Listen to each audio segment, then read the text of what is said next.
কতগুলো ডিস্টার্ব করে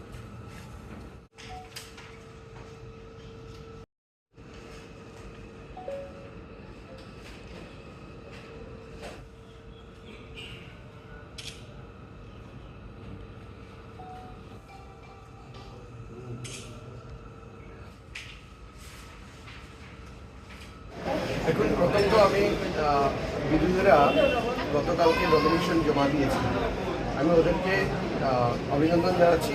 তৎসঙ্গে একটা জিনিস পরিষ্কার আপনাদের মাধ্যমে এখানে উঠে এসছে যে ত্রিপুরায় গণতন্ত্র চলছে, মানুষ স্বতঃস্ফূর্তভাবে এই ইলেকশনে সামিল হতে পারছে।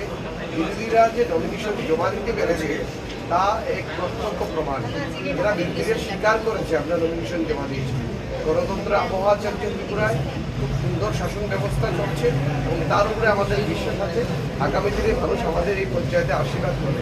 দ্বিতীয় যেটা আপনারা বলছেন, বলছে যে অনেকে আমাদের বিজেপির যারা আছে তারা বিক্ষুব্ধ হয়ে নির্দল হয়ে প্রার্থী জমা দিচ্ছেন, নমিনেশন জমা দিচ্ছেন, এরকম খবর আমার কাছে নেই। কিছু বিক্ষোভ থাকে, এটা সবসময়ই থাকে, এগুলিকে আমরা ম্যানেজ করেছি। খুব ভালো প্রার্থী চয়ন হয়েছে, দল খুব সুন্দর করে বিচার বিবেচনা করে স্বচ্ছ প্রার্থী এবং গ্রহণযোগ্য যাদের আছে ভারতীয় জনতা পার্টি থেকে তাদেরকেই প্রতিদ্বন্দ্বিতা করার জন্য মনোনীত করেছি। আমি ডিনাই করছি বিরোধীদের কথা। বিরোধীরা বরাবরই চক্রান্ত করে একটা কনফিউজ তৈরি করতে চায়। ভারতীয় জনতা পার্টি যে স্বচ্ছ সরকার ত্রিপুরাতে দিচ্ছে, গ্রামেও দিয়ে এসছে, আগামীতেও মানুষের আশীর্বাদ নিয়ে সেটা বজায় থাকবে।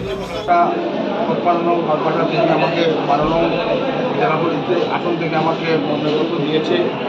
তাই আমি দলের সকল বরিষ্ঠ কার্যকর্তা, জেলা সভাপতি থেকে শুরু করে আমাদের সম্মানীয় স্পিকার, এমএলএ, আমাদের পার্টির যারা আমাদের নেতৃত্বরা রয়েছেন, আমরা সবাইকে নিয়ে এইমাত্র ডিএম সাহেবের নিকট আমরা মনোনয়ন দাখিল করলাম।